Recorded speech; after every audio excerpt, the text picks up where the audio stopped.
Ay mga kayaya, good morning, nangati ko.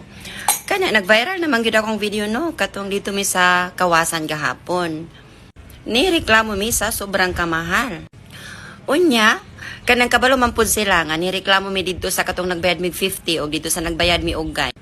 And then remember ha, ang guide nila was duha, 1 every 5 people.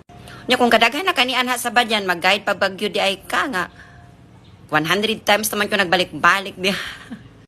Gipadilit na ko no kay may stress naman ko kung ipatawag mi, waste of time, wala mi nalingaw, waste of money, waste of everything. Diba? So may pa-delete na lang, wala dagan yung pangutan na ko mas. So mao to ang fee sa entrance 50 pesos. Unya ang guide 200. Tapos siya mi, duha ang gihatag na mo na guide, required good daw mag-guide. Amo dili na ganahan kay katong nagbagulbol pag mga guide nga mag-additional na sad mi per head sa kuan sa ato na mo sa third fall. So unsa naman gyud kaduol sa third falls? Di ba? Unsa kaduol? So wala namin nalingaw.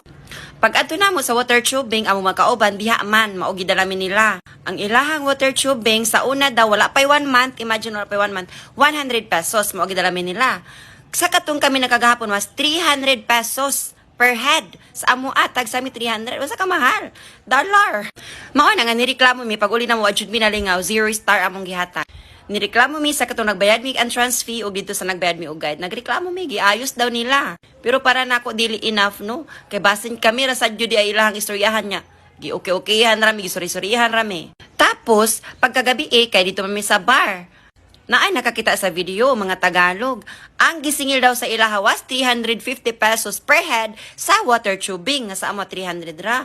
Oh, unsa man na. So tanaw na ko wala na mo ang problema. Kay daghan man ni reklamo siya man mi. Ang ako lang is eye opener ni sa mga muanha sa Badian, sa Kawasan ug eye opener ni sa mga LGU diha. Ayaw mi.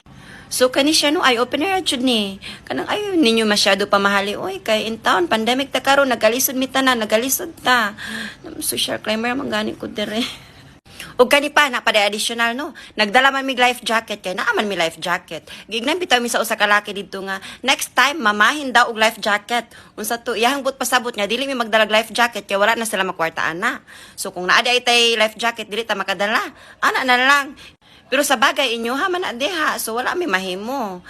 Ang ako lang is ma-aware ang tanan para basta nang ending kay imbis mo oray gyana mo balik sa Cebu City hago sa din town no. Ana na lang.